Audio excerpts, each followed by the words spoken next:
assim seja. Pois bem, hoje nós vamos iniciar falando sobre a estrutura da obra, para que vocês tenham uma certa familiaridade, o peso que é a obra A Gênese, e que foi o último livro publicado por Allan Kardec, e o impacto que esta obra teve na sociedade parisiense daquela época. Eu vou apresentar em slides e vamos comentando, porque essa primeira aula é para que vocês tenham uma ideia o que é que nós vamos estudar durante esses 2 anos e 5 meses. Até lá é evidente que os estudos já voltaram presencial, mas nós vamos agora estudar a obra Gênese de forma presencial e de forma online, ou seja, vai ser um estudo híbrido, não é? Mesmo voltando às atividades, eu vou estar transmitindo lá da Casa do Caminho, tá certo? Então, eu vou publicar agora, já vi aqui, deixa eu me ver aqui, vocês estão vendo aí tá todo mundo vendo aí, não é?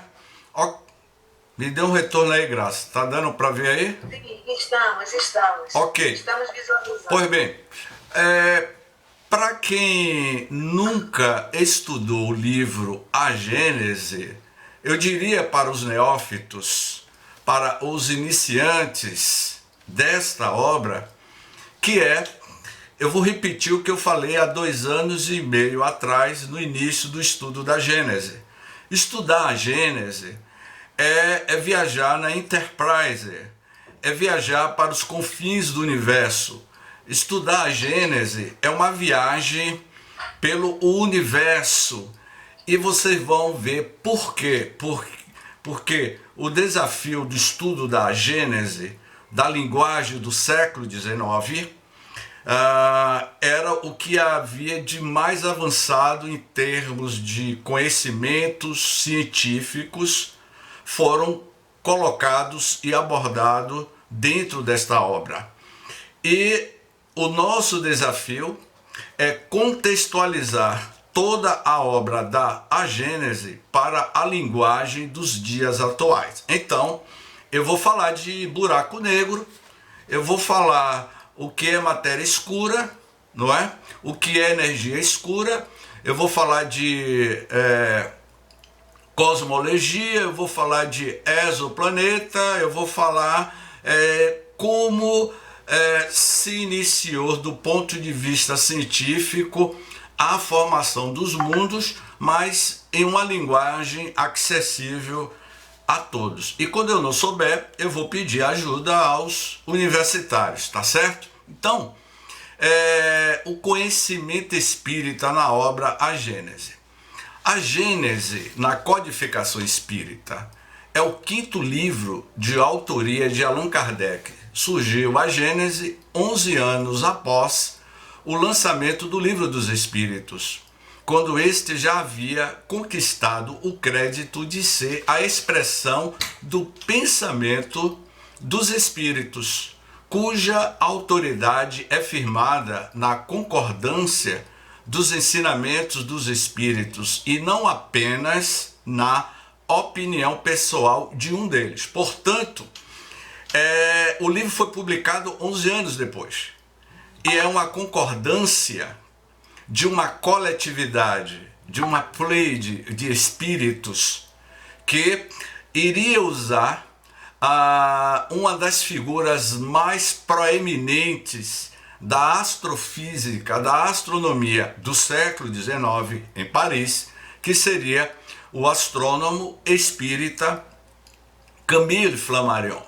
Camille Flammarion, como vocês vão ver no transcorrer do estudo da obra, ele teve um papel preponderante para a construção do pensamento do livro A Gênese, porque Camille Flammarion iria ter, como é que podemos dizer numa linguagem moderna, ele iria ter uma sincronicidade psíquica, ou seja, uma sintonia psíquica co-espírito Galileu Galilei, que fez parte de forma direta na construção da obra A Gênese. Então, antes da publicação, pegamos algumas informações. É possível traçar uma linha histórica de publicação da obra de Kardec. A Gênese, os milagres e as predições segundo o Espiritismo é possível principalmente com base em pesquisas na Revista Espírita, ou seja, durante os 11 anos para a publicação da Gênese, Kardec tinha o seu periódico espírita, que era a Revista Espírita, e muitas matérias que foram publicadas nas revistas espíritas seriam a base para a construção do livro A Gênese.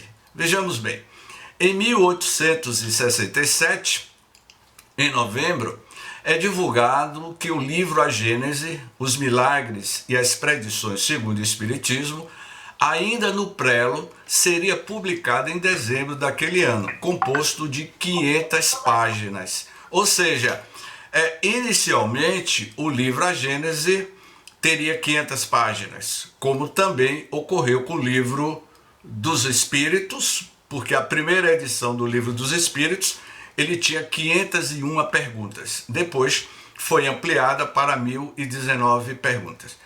Em 1868, na Revista Espírita de Janeiro, noticia que está à venda no dia 6 de janeiro de 1868 o livro A Gênese, os milagres e as predições segundo o Espiritismo, publicado logo a seguir a sua tábua de matérias. Vocês não têm ideia de quando a Igreja Católica Apostólica Romana, a Basílica, que ficava em Paris, tomou conhecimento do livro A Gênese, houve um rebuliço no clero religioso.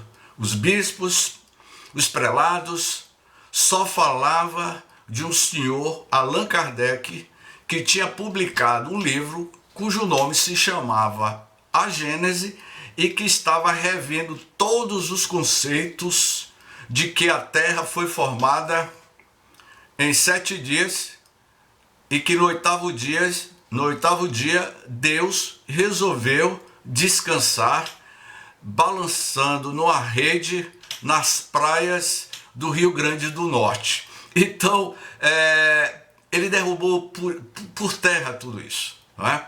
Em 1868, publicada a mensagem do Espírito São Luís, a apreciação da obra Gênese, recebida em dezembro de 1867 pelo médium Sr. Deslinner, e segue o trecho da mensagem. Esta obra vem na hora certa, na medida em que a doutrina está hoje bem estabelecida do ponto de vista moral e religioso, seja qual for a direção que tome de agora em diante, tem precedentes muito arraigados no coração dos adeptos, para que ninguém possa temer que ele se desvie de seu caminho. O Espiritismo entra atualmente em uma nova fase ao atributo de consolador, alia o de instrutor e diretor do espírito em ciência, em filosofia, como em moralidade. Portanto, essa mensagem deste espírito São Luís, que foi uma grande entidade que colaborou para a construção da obra, ele iria dizer que era um momento em que a humanidade estava psicologicamente mais amadurecida para entender esta obra, A Gênese. E aí nós vamos mostrar todos os capítulos. O primeiro capítulo do livro, Caráter da Revelação Espírita, ele é o mais extenso do livro, são 62 itens. Dentro desses 62 itens, aqueles que estão querendo conhecer o que é o Espiritismo, vai conhecer de forma mais aprofundada nesses 62 itens. O Livro dos Espíritos, no seu prolegômeno, o Espírito da Verdade apresenta o primeiro esboço de um grande pensamento, que é a doutrina dos Espíritos. E na introdução do Livro dos Espíritos, Kardec vai apresentar a estrutura como todo do Livro dos Espíritos. Agora, a Gênese, 11 anos depois, Kardec vai falar do caráter da revelação espírita de forma mais aprofundada, mostrando os dois lados da moeda, da realidade espiritual, da realidade da vida material, e aqueles detratores que não aceitam os conceitos do pensamento espírita. Então são 62 itens e que nós vamos estudar exaustivamente e vamos entender a essência da filosofia espírita, a essência da ciência espírita, a essência da religiosidade espírita. No capítulo 2, ele vai falar sobre a existência de Deus, a natureza divina.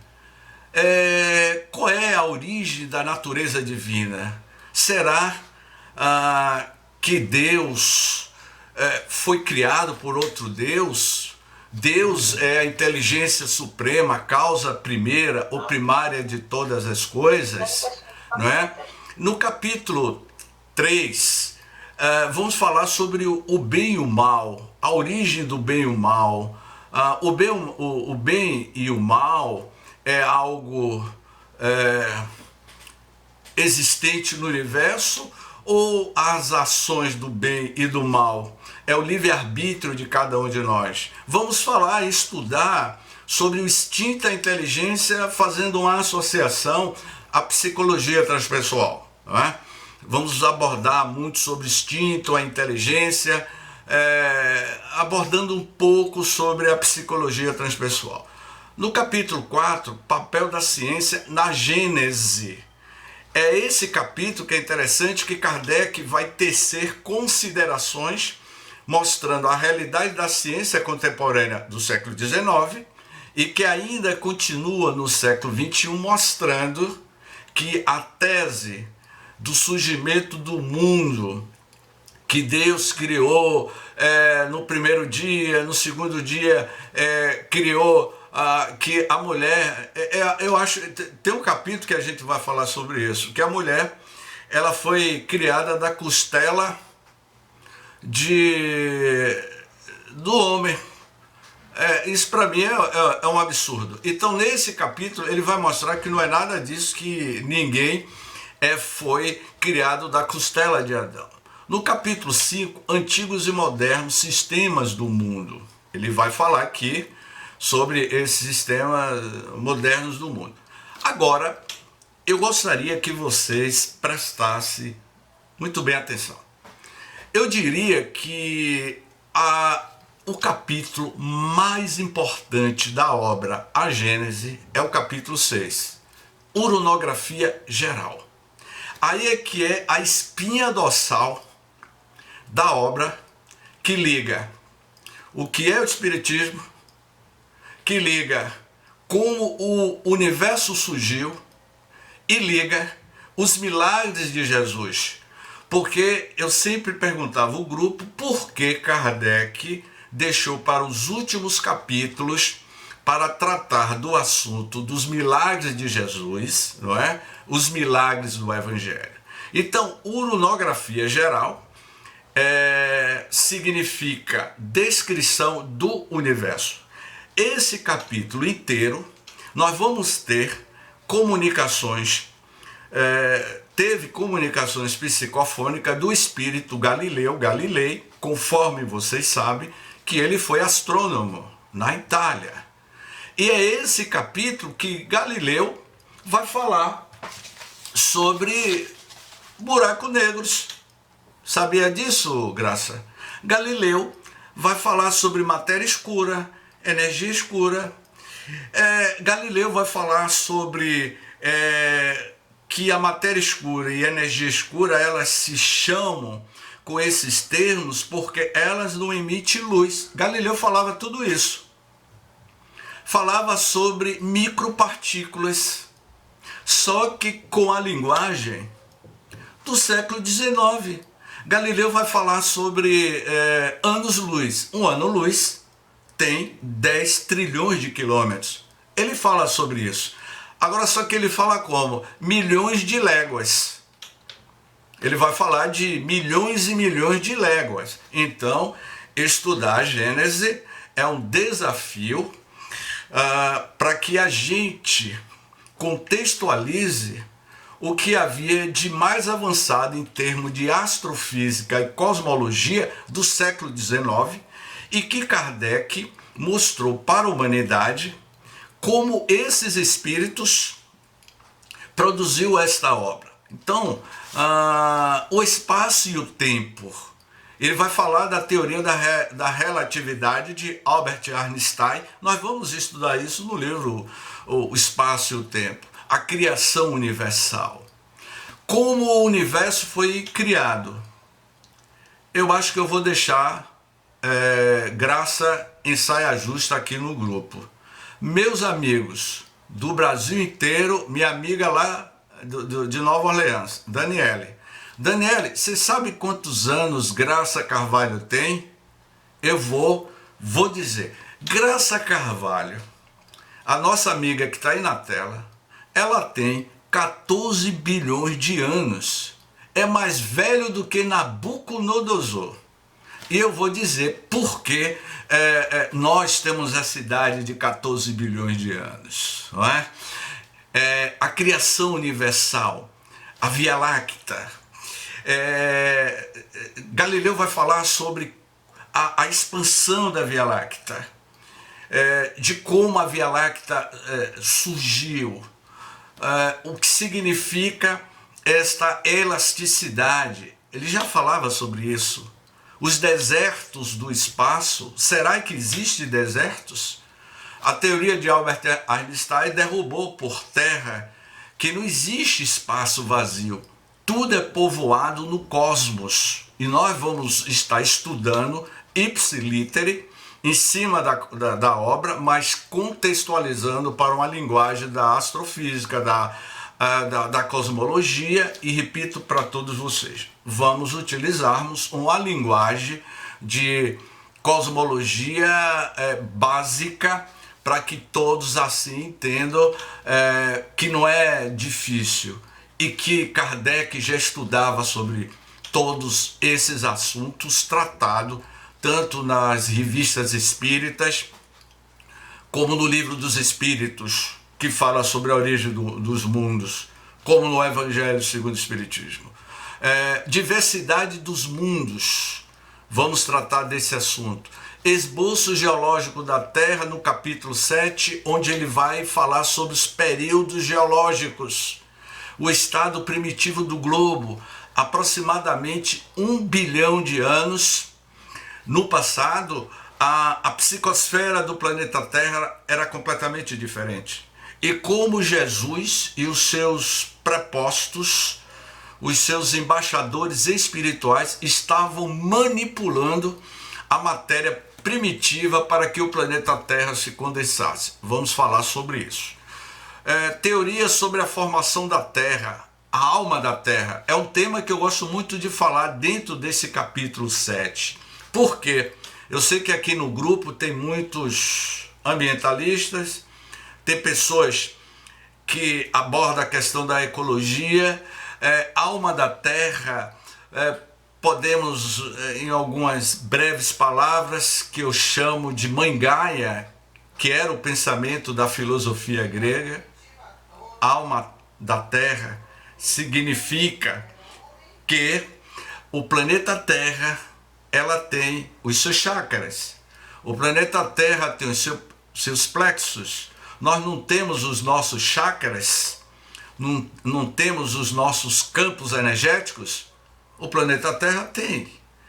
Alma da Terra, o que significa a alma da Terra? Então eu vou deixar com um gostinho de quero mais, porque se eu explicar, vocês aí não vão querer acompanhar o estudo, mas eu digo que tudo no universo é uma forma inteligente.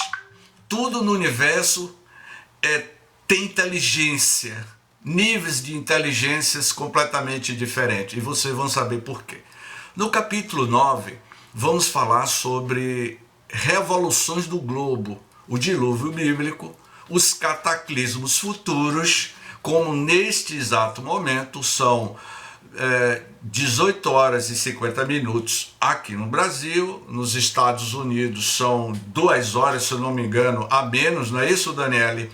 Do dia 24 de setembro. Neste exato momento, o vulcão, lá na ilha de La Palma, uma ilha espanhola, está engolindo várias vilas, várias cidades. E nós vamos falar desses cataclismos futuros que está ocorrendo e ocorrerá, não é?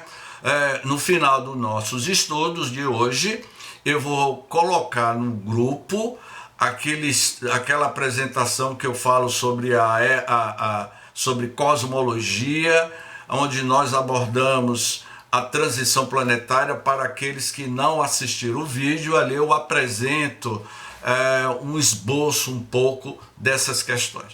A gênese espiritual, união do princípio espiritual à matéria.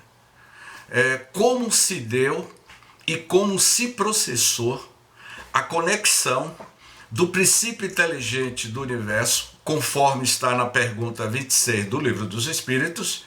Que é o espírito? Pergunta Kardec, porque Kardec, ele na sua metodologia pedagógica, ele questionava os espíritos. E pasmem vocês, muitas das perguntas que Kardec formulava aos espíritos, os próprios espíritos intuíam a Kardec para que ele formulasse aquela pergunta.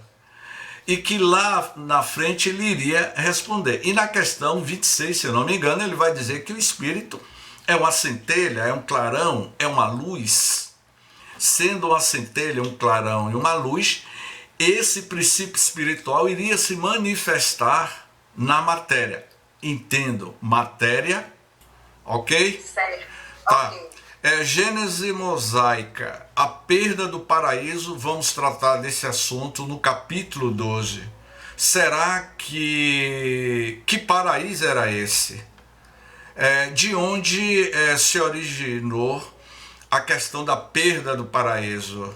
A questão da raça adâmica. Será que essa raça adâmica era lá da constelação de Cocheiro, onde está localizado Capela, os exilados de Capela, que mora em uma das partes da nossa Via Láctea? Vamos falar sobre isso. Já no capítulo 2 do livro A Gênese, os milagres segundo o Espiritismo, é aqui que Kardec começa a mostrar a natureza espiritual deste Cristo cósmico que viveu conosco, a grandeza espiritual de Jesus. E ele começa a tecer considerações no capítulo 13, falando sobre os caracteres dos milagres que Jesus realizou, que foram inúmeros. Para que vocês tenham ideia, o que Jesus apresentou e o que foi comentado pelos evangelistas é apenas a ponta do iceberg de muitas outras curas que Jesus realizou, não é? E nesse capítulo ele vai falar sobre o Espiritismo não faz milagres, e ele vai mostrar, não é? Fez Deus milagres, o sobrenatural e as religiões. Kardec vai tecer comentários comparativos sobre o pensamento católico da época e o pensamento espírita.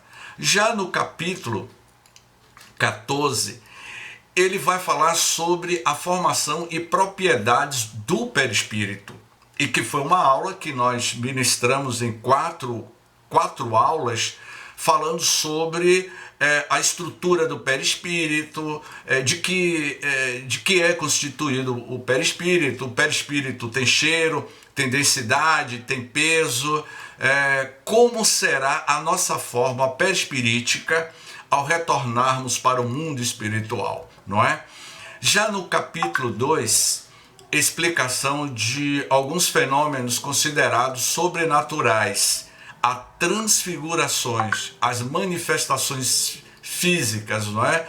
A mediunidade de xenoglosia que os discípulos falaram com o período de Pentecostes, né? As curas e aparições. No capítulo 15, os milagres do Evangelho, é aqui nesse capítulo que Kardec,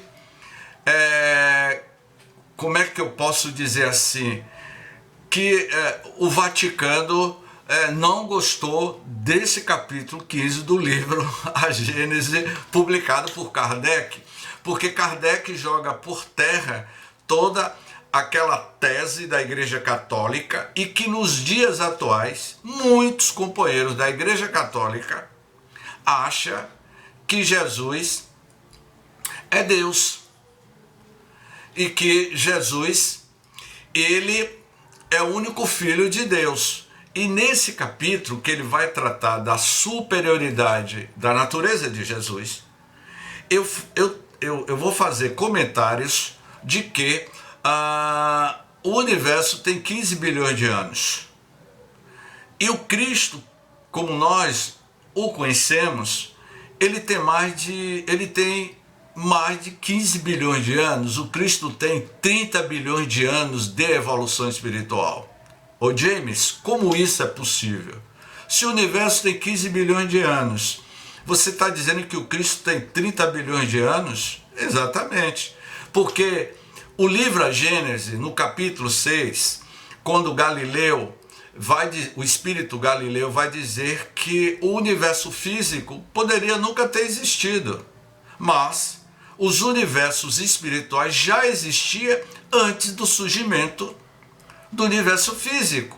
E esses espíritos já estavam evoluindo em outras dimensões que não é essa estrutura, esta arquitetura do esqueleto do nosso cosmos, do nosso universo. Eu me recordo, em um dos nossos comentários, em um evento que eu participei na Chapada Diamantina, no Vale do Capão, era um evento espiritualista, e lá neste evento, era um evento onde nós estávamos falando sobre cosmologia, espiritualidade e civilizações superavançadas. Era um evento sobre civilizações superavançadas. E foi lá que eu fiz um certo comentário dizendo que o universo tem as suas trompas de falópio, não é? O nosso amigo Aldo Cerqueira, é claro que Aldo não tem trompas de falópio, mas as mulheres sabem muito bem do que eu estou falando, que é umas trompas de falópio. E aí eu comentava que o universo tem as suas trompas de falópio, que são os buracos negros, que vai surgir o universo. E que esse Cristo, ele é um espírito tão avançado que ele transpõe toda a estrutura arquitetônica do que nós conhecemos de mais avançado e moderno do surgimento do universo. Os Cristos, esses avatares, o que eu estou dizendo está fundamentado no primeiro capítulo do livro Evolução em Dois Mundos, psicografado por Chico Xavier, pelo espírito André Luiz, e eu considero o livro Evolução em Dois Mundos o livro mais científico da obra de André Luiz. E lá ele vai falar dos co-criadores em plano maior. E isso nós vamos tratar durante o estudo da obra, principalmente sobre a superioridade da natureza de Jesus. As curas. Como é que Jesus curava leprosos? 10 leprosos na estrada, e Jesus, na sua dialética, no seu verbo de amor, simultaneamente ele curou 10 leprosos que tinham bacilo da hanseníase. E como é que isso foi possível? como é que Jesus curou inúmeros cegos de nascença, pessoas que tinham catarata de alto grau. Quando alguém tem uma catarata, tem que fazer cirurgias, microcirurgias. E Jesus cuspia no chão, não é? E com a sua saliva magnética, ele fazia com que as pessoas restituíssem a sua visão. Jesus era oftalmologista, ortopedista. Quantas pessoas que não andavam, tinham problema de locomoção, e Jesus fez andar. Então, nesse capítulo, nós vamos tratar desse assunto. A perda de sangue. Todo esse trabalho que eu estou mostrando aqui está no meu canal lá, James Ney. Tem várias aulas desses últimos 2 anos que nós fizemos. Só que agora nós vamos tentar abordar todos esses assuntos de forma mais diferenciada, né? A perda de sangue, aquela mulher que tinha escorrimento sanguíneo, como é que Jesus parou aquele problema hemorrágico que aquela mulher tinha, não é? No capítulo 15, continua ainda, a multiplicação dos pães. Alguém aqui poderia me dizer como Jesus teve o poder de multiplicar os pães, não é? Segundo os evangelistas, era quase 3.000 pessoas no sopé do Monte das Bem-aventuranças. E foi ali que Jesus apresentou a sua síntese de todas as parábolas com o sermão das bem-aventuranças. E como foi possível a multiplicação dos pães. Nós vamos falar sobre isso, não é?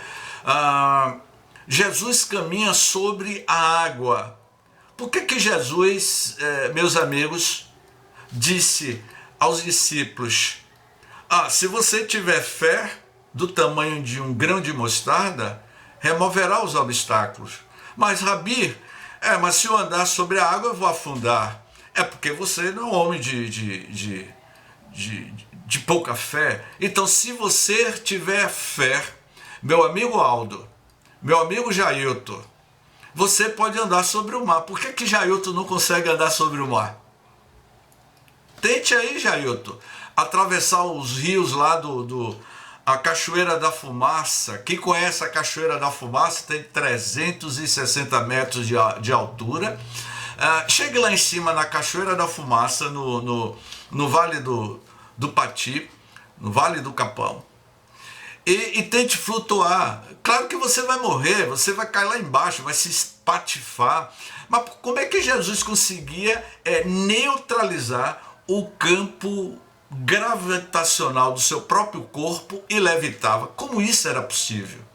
Como é que Daniel Douglas Homer, o médium voador na França, em uma sessão mediúnica de apresentação, em um prédio de 3 andares em Paris, no centro de Paris, diante de 25 pessoas, de um grande auditório, Daniel Douglas Homer, que era conhecido como médium voador, ele flutuava. E como isso era possível? Então, também vamos tratar... James, Oi? Está começando a cortar novamente, viu? Faça o seguinte, desligue a câmera. Vou desligar. Não puxar tanto pela internet. Vou desligar aqui a câmera. Então, ok. Já estamos nas considerações finais. Aparição de Jesus após a sua morte. O desaparecimento do corpo de Jesus. Será que houve uma desmaterialização? E houve uma rematerialização no plano espiritual? Vamos tratar desse assunto bem já lá no final. A teoria da presciência, as predições do Evangelho, vossos filhos e vossas filhas profetizarão. Um só rebanho e um só pastor. A ruína do templo e de Jerusalém. Esse capítulo aqui, meus amigos, minhas amigas, Jesus estava dizendo o seguinte: olha, vai acontecer isso. Para que vocês tenham ideia de quem era este Cristo que conviveu conosco, ele tinha visão de futuro. ele enxergava o futuro, porque ele é o próprio futuro em pessoa. Espírito altamente evoluído, os espíritos que já se tornaram espíritos puros, não existe nem passado, nem presente, nem futuro para essas entidades, porque eles são os co-criadores em plano maior e sabem qual será o nosso futuro, porque o nosso futuro está preso em tabelas periódicas construídas por nós de tempo. O tempo é algo atribuído à Terra. Então Jesus, ao definir neste capítulo sobre as suas predições, as suas previsões do futuro, porque ele sabia. Claro que ele sabia o que iria ocorrer com ele. Claro que ele sabia o que poderia acontecer com o futuro da humanidade, porque a humanidade tem o seu livre-arbítrio. E sabendo das consequências que isso poderia ter, o que foi que Jesus veio?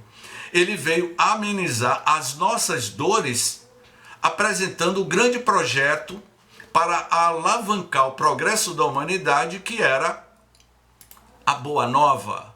A Boa Nova é esse projeto, é a bússola de orientação para que a gente saiba discernir com mais lucidez espiritual o nosso livre-arbítrio, para que a gente não sofra.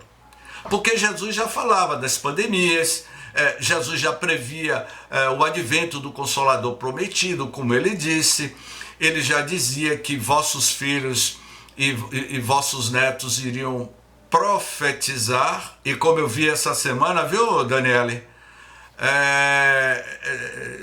Luiz lá de Las Vegas me ligou, me falando daquele jovem médio, como é o nome dele? Vitor Hugo, né? Vitor Hugo, um menino de 22 anos de idade. A inspiração daquele garoto, jovens iriam profetizar, usando a mediunidade com pura lucidez. Jesus já sabia de tudo isso, porque quando ele foi visitado por Madalena, e Jesus falou o nome de Maria Madalena, e Madalena perguntou: mas Rabi, de onde você me conhece? E qual foi a resposta que Jesus deu? Eu conheço você, Madalena, desde o início dos tempos. Portanto, aos meus queridos irmãos, aos 91 participantes daqui do grupo de estudos, Jesus conhece cada um de nós que estamos nesta live. Ou melhor dizendo, Jesus conhece toda a população encarnada da Terra e a população dos espíritos desencarnados. Porque ele elaborou, ele é o governador espiritual, ele é este arquiteto que está ainda arquitetando a melhor forma deste planeta servir da nossa morada. O planeta Terra vai se modificando à medida que nós vamos mudando os nossos padrões psíquicos mentais. Já afirmava Siddhartha Gautama, Buda iria dizer: somos o que pensamos. Com pensamento construímos o mundo. O mundo nada mais é do que a construção mental dos seus próprios moradores. Ele já afirmava isso. Como Emmanuel também iria dizer, o pensamento cria a vida que procuramos. Esse texto está lá no livro Pensamento e Vida. Portanto, o mundo reflete as nossas formas psíquicas. E neste livro, a Gênese, vamos tratar desse assunto. E encerrando, que eu vou passar aí a palavra para vocês, para Valduca, que quer falar, eu encerro no último capítulo, que é o capítulo 18. São chegados os tempos, os sinais dos tempos, a geração nova. Essa geração nova que ele trata aqui são o que os americanos constataram na década de 70. Professores em escola primária, pedagogos, estavam observando que algumas crianças em sala de aula tinha uma aura azul, uma aura índigo, uma aura azul. E outras crianças e bebês recém-nascidos tinham uma aura cristalina, e onde eles iriam escrever uma série de livros falando sobre crianças índigos, e que Filomeno de Miranda não vai usar essa terminologia, mas vai dizer que se trata de espíritos oriundos da constelação de Alcione, que estão reencarnando em massa na Terra, trazendo um padrão energético completamente diferente. O último capítulo da Gênese, A Nova Geração, publicado em 1868, como eu falei inicialmente, e que esse capítulo Kardec está dando um recado à humanidade. Olha o que vocês estão fazendo com a humanidade na atualidade e qual é o mundo que cada um de nós aspiramos. A nova geração já está entre nós, já está havendo essa transmutação, essa transição gradativa. Todas as mudanças do planeta não é de forma abrupta, radical, violenta, ela é gradativa. E a gente tem visto isso. O que nós estamos presenciando dentro desta pandemia, dos grandes cataclismos morais e espirituais, é um processo de mudança e que estava previsto. Portanto, meus amigos, essas são as considerações do que nós vamos aprofundar nesta obra notável. Boa noite para todos meus irmãos.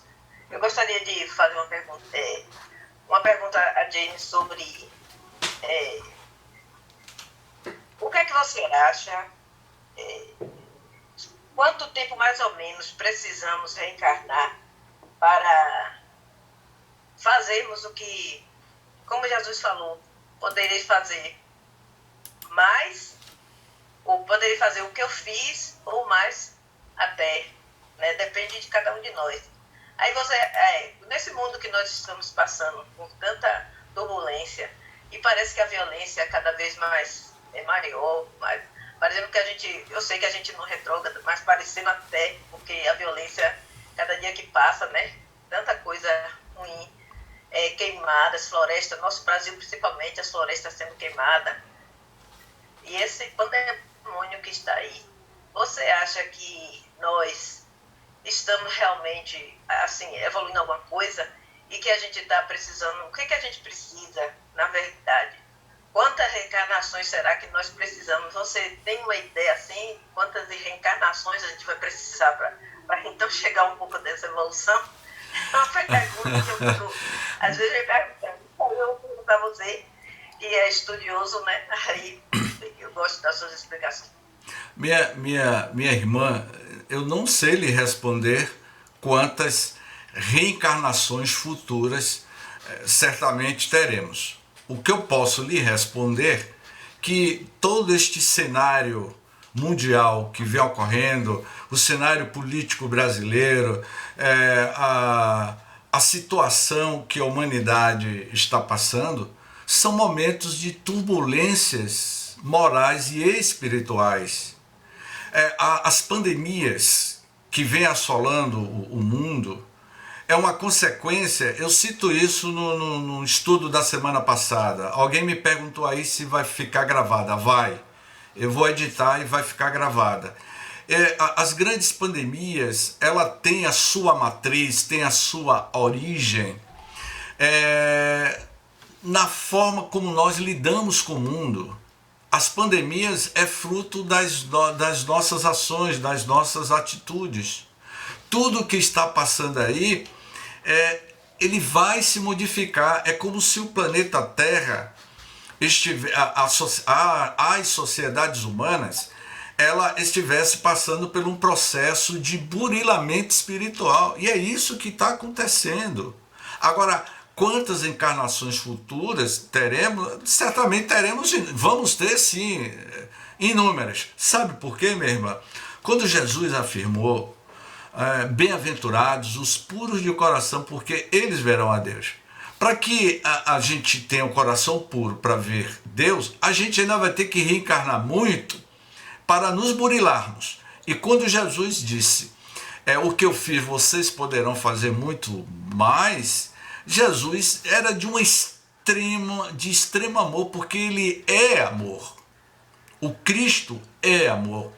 E ele disse assim, o que eu fiz vocês vão fazer muito mais. Ele estava querendo nos dizer que nós sim somos capazes de mudar o mundo. Olha aonde você já chegou, minha irmã. Quantas inúmeras reencarnações eu posso falar do passado. Do futuro, eu posso apenas conjecturar que teremos outras reencarnações. É evidente que eu vou reencarnar melhor do que hoje. Eu acredito que na próxima reencarnação, eu posso reencarnar sendo filho da minha amiga Graça. Já pensou, Graça? Já me dei como seu filho numa próxima reencarnação? Maravilha! E Aldo sendo bisavô. Quando eu botei você logo como bisavô, né, Aldo? Então, assim, imagine James Ney, imagine cada um de vocês, imagine Luciana, imagine Daniele, no futuro reencarnado, o psiquismo espiritual nosso será outro. Não é isso, Daniele? Com o nosso menininho lá, Emmanuel? Ele acabou de sair aqui do meu lado, veio perguntar. Pois é. O que você está estudando? Pois é. Então, assim, teremos outra consciência. Nós estamos aqui preparando as nossas futuras reencarnações. Mas de que forma, James? Eu diria o seguinte, o presente nosso, hoje, eu sou o que eu construí no passado. O que eu fiz no passado, eu estou sendo o que eu sou no presente. O presente reflete as nossas ações e atitudes da atual existência como de existências passadas. E o futuro, ele já existe.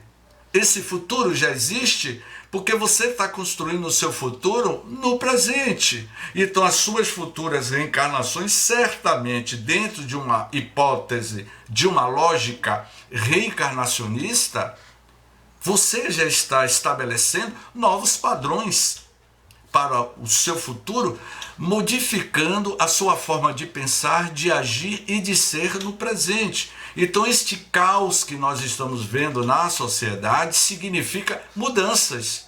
É uma convulsão moral, ética, para o mundo melhor. Agora, o passado, todos nós aqui, eu perguntaria, por onde andavam os meus amigos lá da cidade de Pau dos Ferros, há 600 anos atrás? Por onde é que os meus amigos, alguém aí da cidade de Pau dos Ferros, eu gostaria de ouvir vocês. Por onde é que nós, Emanuel, onde é que nós estávamos? Quantos casamentos já tivemos? Quantos filhos já tivemos? Quantas profissões já exercemos? Quantos idiomas já falamos? Quantos tipos de desencarnações de morte já tivemos? Está tudo arquivado no nosso inconsciente profundo. Então, quando Kardec apresenta a Gênese, ele vem tirar esse véu da ignorância. E é exatamente isso que ele vai dizer aqui, caracteres da revelação espírita. Nós vamos tratar desse assunto, o caráter da revelação espírita, nos primeiros capítulos, nos levando para o futuro e para o passado, nos levando às nossas aspirações futuras, de como será o mundo no futuro. Vai depender, ele vai dizer aqui, eu estou pegando um apanhado geral do capítulo 1, de acordo com o que você está fazendo da sua própria vida.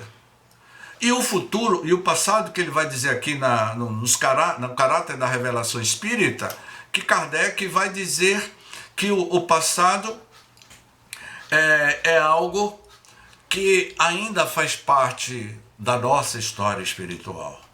Portanto, minha amiga, o planeta reflete o comportamento da humanidade. Eu não sei se vocês prestaram bem atenção, mas quando eu citei uma frase de Siddhartha Gautama, Buda, e Buda disse o seguinte, eu vou tornar a repetir. Ele diz assim, o mundo reflete o que nós pensamos. O mundo é o que nós pensamos. Emmanuel vai dizer no livro Pensamento e Vida, você tem esse livro aí em PDF, disponibiliza aí, Graça, em PDF para o grupo. Pensamento e Vida, na introdução, Emmanuel vai dizer, o pensamento cria a vida que procuramos, ou traduzindo para uma linguagem mais objetiva, o pensamento cria a vida que você procura para você. Você está procurando a vida que você está estabelecendo como livre-arbítrio.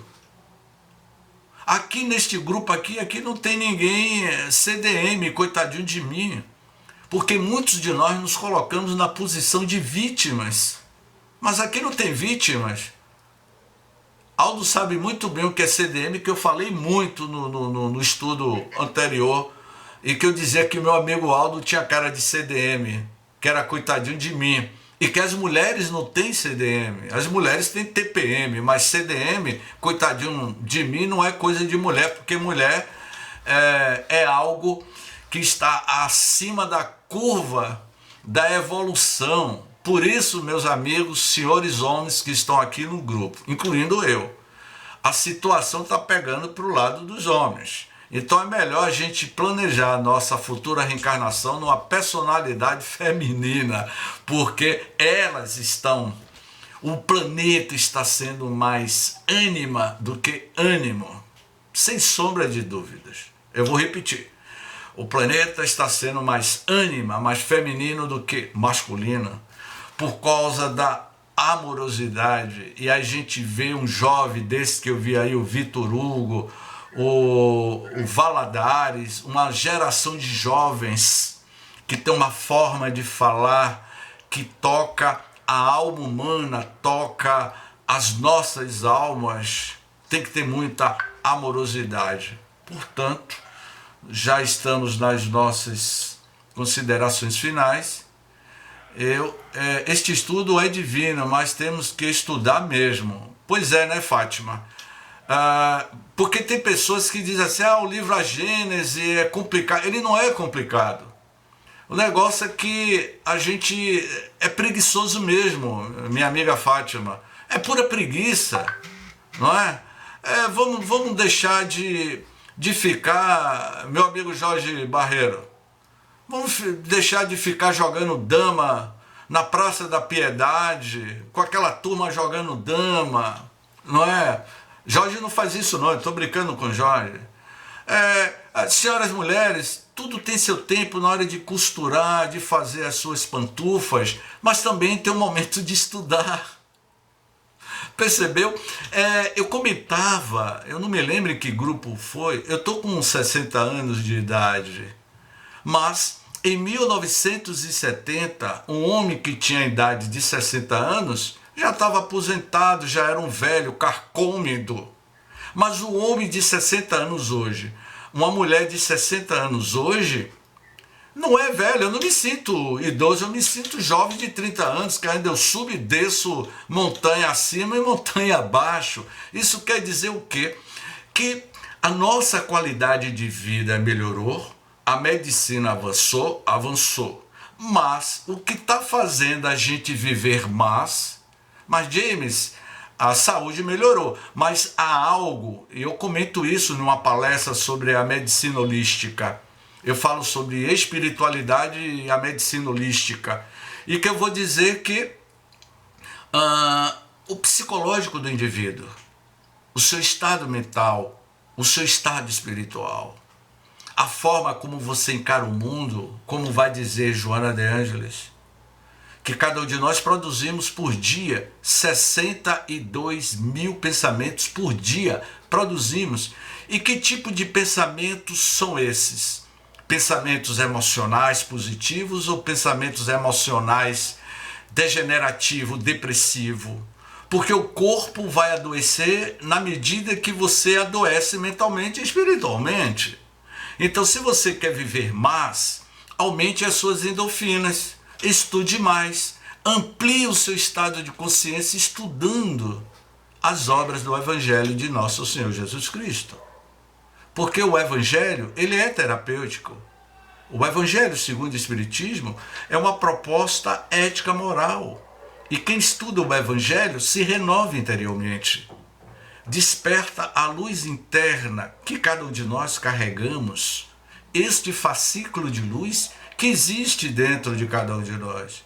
Então, se vocês não querem adoecer, não querem sofrer, comece a acender a lâmpada que já existe dentro de cada um de nós, estudando o Evangelho e praticando o Evangelho. Portanto, eu passo agora a palavra para a nossa amiga Graça. Senhor Jesus, irmão e mestre, neste momento, nós vos agradecemos, Senhor, por essa oportunidade, por este momento em que seus ensinamentos estão vindo sobre nós, através desse irmão que se disponibiliza os seus momentos para que nos passe os seus esclarecimentos. Que vós abençoe, Senhor, a esse irmão todos os dias, para que ele continue se dedicando a nos oferecer esses esclarecimentos, que são tão bem-vindos. E assim, Senhor, nós vos agradecemos também o nosso alimento, o nosso lar e toda a vossa criação da natureza, o ar, as árvores, as crianças que nos fazem sorrir, as flores que embelezam os nossos olhares e nos perfuma. E enfim, Senhor, nós te rogamos por todos aqueles que ainda não te enxergam, que ainda não conseguiram galgar essa oportunidade que nós temos no momento e sempre. Que possamos rogar sempre por esses irmãos que estão jogados e que muitas vezes nós não conseguimos dar mão para cada um deles, mas que nós possamos fazer uma prece sempre para que eles se erguam, para que eles saiam do leito do sofrimento, para que eles também possam cumprir as suas provas com resignação, para que sejam bem-sucedidos na evolução.